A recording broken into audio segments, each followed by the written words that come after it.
وَلَقَدْ يَسَّرْنَا الْقُرْآنَ لِلذِّكْرِ فَهَلْ مِن مُّدَّكِرٍ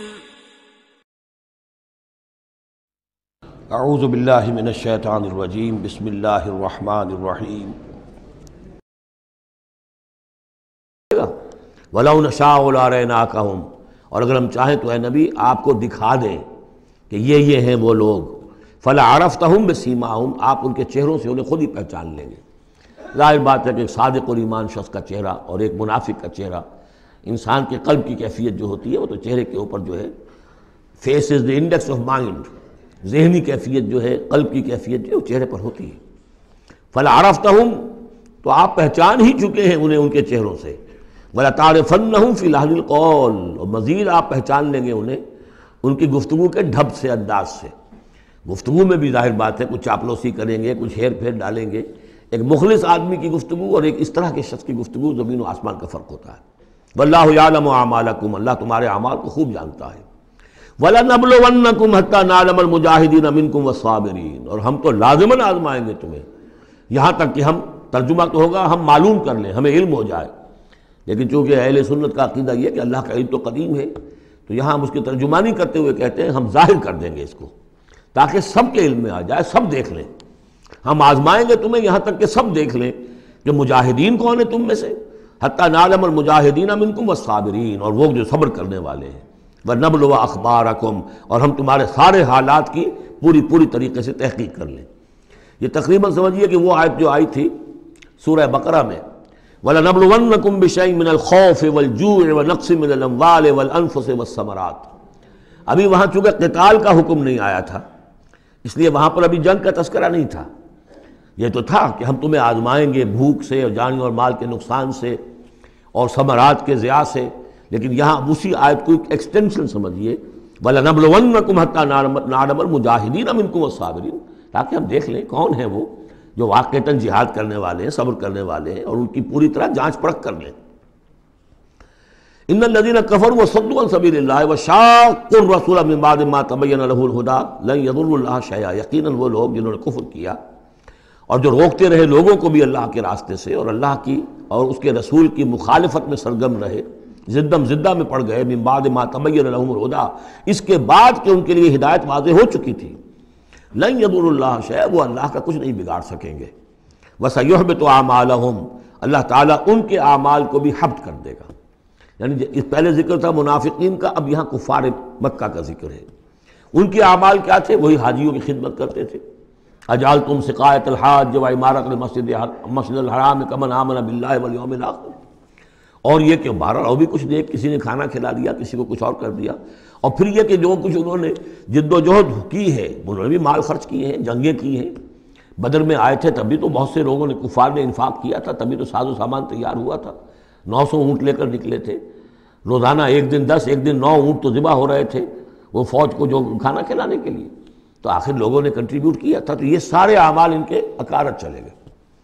یا ایھا الذین آمنوا اطیعوا اللہ واطیعوا الرسول ولا تبطلوا اعمالکم، اے اہل ایمان اللہ کی اطاعت کرو اور اس کے رسول کی اطاعت کرو، لا تبطلوا اعمال، اپنے اعمال ضائع نہ کرا بیٹھنا۔ یعنی اب تک اگر تم نے کچھ اعمال کیے ہیں، کوئی محنت بھی کی ہے، کچھ انفاق بھی کیا ہے، کچھ اور جد و جہد کی ہے، لیکن اب جو یہ مرحلہ نیا آ گیا ہے، اس کو یوں سمجھیے اب امر حال یہ ہے، اللہ کا اس کے رسول کا جس وقت جو حکم ہے اس وقت اس کو ماننا ہوگا۔ اب حکم یہ ہے، لہذا اگر اس میں تم نے کہیں پیٹھ دکھا دی تو تم اپنے سارے سابقہ اعمال کو باطل کرا لو گے۔ ان الذین کفروا وصدوا عن سبیل اللہ ثم ماتوا وهم کفار فلن یغفر اللہ لهم، یقیناً وہ لوگ کہ جنہوں نے کفر کیا اور اللہ کے راستے سے وہ روکتے رہے اور یا رکے رہے، یہ دونوں جیسے میں نے عرض کیا کہ صدا یا صدو جو ہے یہ فعل لازم بھی ہے، فعل متعدی بھی ہے۔ ثم ماتوا وهم کفار، اور وہ مر گئے اسی حال میں کہ وہ کافر تھے، فلن یغفر اللہ لهم، تو ایسے لوگوں کو اللہ تعالیٰ ہرگز نہیں بخشے گا۔ فلا تہنوا، تو اے مسلمانوں تم ڈھیلے نہ پڑو، بودے پن کا مظاہرہ نہ کرو، وتدعوا الی السلم، سیدھا سلم میں، اور تم جو اب یہ کہہ رہے ہو صلح کی بات ہونی چاہیے اور سلامتی کی بات ہونی چاہیے اور خام خواہ کی لڑائی جھگڑا جو ہے اس سے کیا حاصل ہے، یہ جو تم کر رہے ہو یہ نہ کرو۔ فلا تہنوا وتدعوا الی السلم، بلکہ اب جو مرحلہ آ گیا ہے اب تو سرفروشی کا مرحلہ آ گیا ہے. وانتم الاعلون، اور گھبراؤ نہیں، تم ہی سب سے اونچے رہو گے، سربلند رہو گے، غالب ہوگے. واللہ معکم، اللہ تمہارے ساتھ ہے، اس کی مدد تمہارے شامل حال ہے. ولن یترکم اعمالکم، اللہ تعالیٰ تمہارے اعمال ضائع نہیں کرے گا. انما الحیات الدنیا لعب و لہو، یہ دنیا کی زندگی تو کھیل ہے اور کچھ جی کا بہلانا ہے، اس کے سوا کیا ہے؟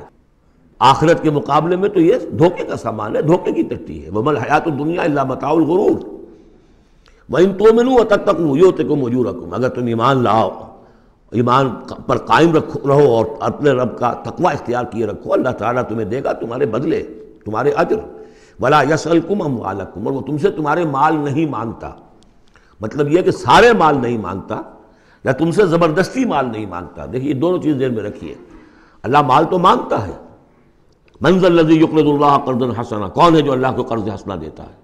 کتنی مرتبہ کہا اللہ کی راہ میں انفاق کرو، اللہ کی راہ میں انفاق کرو. سورہ بقرہ میں ہم پڑھ چکے ہیں انفقوا فی سبیل اللہ ولا تلقوا بایدیکم الی التہلکہ، اللہ کی راہ میں خرچ کرو، لگا دو، اپنے آپ کو اپنے ہاتھوں ہلاکت میں مت ڈالو. یہ اللہ کا مال مانگنا تو ہے، لیکن ایک تو یہ کہ جبر نہیں کیا. یہ کمال ہے محمد رسول اللہ صلی اللہ علیہ وسلم کا، اتنی عظیم انقلابی جد و جہد. کبھی آپ نے نہیں کہا کہ ایمرجنسی ہے لہذا اب سب کا مال ضبط، فلاں کا مال ضبط، کچھ نہیں. جو بھی تشویق ہے، ترغیب ہے، لیکن جس نے دیا اپنی مرضی سے دیا. سوائے ایک جنگ کے نفیر عام بھی نہیں تھی. تشویق ہے، ترغیب ہے. حرض المؤمنین علی القتال، نکلو اللہ کی راہ میں. شہادت جو ہے اس کو اپنا مقصود سمجھو، شہادت ہے مطلوب و مقصود مومن. جبر نہیں کیا. یہ کمال ہے میرے نزدیک. ویسے تو کمال ہر پہلو سے ہے، لیکن یہ نکتہ بھی ذہن میں رکھیے کہ کہیں بھی کسی صورتحال میں جبر کا معاملہ نہیں آیا. تو اللہ تعالیٰ تم سے جبرن نہیں مانگتا یا کل کے کل مال نہیں مانگتا. ان یسألکموہا، اگر وہ تم سے مانگے تمہارے سارے مال، فیحفکم، اور تم پر سختی کرے، تنگی کرے، تبخلوا، تم بخل سے کام لوگے، ویخرج اضغانکم، اور اللہ ظاہر کر دے گا پھر تمہارے اندر کے کھوٹ کو. جو تمہارا کھوٹ اندر ہے وہ زبانوں پر آ جائے گا، جیسا کہ غزوہ احزاب کے موقع پر آ گیا کہ ما وعدنا اللہ ورسولہ الا غرورا. منافقین نے یہ بات کہہ دی کھلم کھلا کہ اللہ اور اس کے رسول نے تو ہمیں دھوکہ دیا، سب باغ دکھائے. ہاں انتم ہؤلاء تدعون لتنفقوا فی سبیل اللہ، تمہیں بلایا جا رہا ہے، ترغیب دی جا رہی ہے، تمہیں تشویق دی جا رہی ہے کہ تم اللہ کی راہ میں خرچ کرو. لتنفقوا فی سبیل اللہ فمنکم من یبخل، تم میں سے کوئی وہ بھی ہے جو بخل سے کام لیتے ہیں. ومن یبخل فانما یبخل عن نفسہ، جو کوئی بخل سے کام لے رہا ہے وہ بخل اپنے آپ سے کر رہا ہے، وہ اپنے وہ فائدے چھوڑ رہا ہے کہ جو انفاق سے اسے ملیں گے. ایک کے 700 ملتے ہوں تو اگر نہیں دے رہے آپ ایک تو کس کا گھاٹا کیا؟ اپنا نقصان کیا نا. تو وہ تو اپنی جان سے ہی نفس کا جو ہے بخل کر رہا ہے. واللہ الغنی وانتم الفقراء، اور اللہ تعالیٰ تو غنی ہے. یہ تو تمہارے امتحان کے لیے مانگ رہا ہے تم سے، اللہ کو قرض دو. اللہ تعالیٰ تم سے صدقات بھی قبول کر لیتا ہے. وَيَقْبَلُ الصَّدَقَاتِ، صدقات قبول کر لیتا ہے. یہ اللہ تعالیٰ کی طرف سے تمہارے لیے تمہارا اعزاز ہے، اکرام ہے. واللہ الغنی، حالانکہ وہ غنی ہے. وَأَنْتُمُ الْفُقَرَاءُ، اور محتاج اصل میں تم ہو. وَإِن تَتَوَلَّوْا، یہ آیت بڑی فیصلہ کن ہے. ان تتولوا، اگر تم پیٹھ پھیر لوگے، یستبدل قوما غیرکم، تو تمہیں ہٹا کر کسی اور قوم کو لے آئے گا. ثم لا یکونوا امثالکم، پھر وہ تمہاری طرح کے نہیں ہوں گے. اب یہ ہو سکتا ہے کہ اس کا اطلاق جو ہے اس وقت کے کچھ لوگوں پر بھی ہوا ہو کہ جنہوں نے منافقت کی بنا پر پیٹھ موڑ لی. اللہ نے اپنے نبی کے لیے ان سے زیادہ جو ہے جانثار قسم کے اہل ایمان جو ہے وہ فراہم کر دیے. لیکن یہی آیت جو ہے اس اعتبار سے کہ حضور کی بعثت اصلی، بعثت خصوصی امیین کے لیے تھی، بنی اسماعیل اور عرب کے مشرکین جو ان کے تابع تھے، ان کے لیے یہ کہ یہ بات ان سے کہی جا رہی ہے کہ اب تمہیں سے امت بنی ہے. امت مسلمہ کن سے بنی؟ اس کا نیوکلیس اہل عرب، وہی امت عرب کے لوگ. اگر یہ مشن جو تمہارے حوالے ہوا ہے، کذالک جعلناکم امۃ وسطا لتکونوا شہداء علی الناس ویکون الرسول علیکم شہیدا، اگر تم نے اس مشن سے منہ موڑ لیا تو اللہ تمہیں ہٹائے گا، معزول کر دے گا، کسی اور قوم کو لے آئے گا.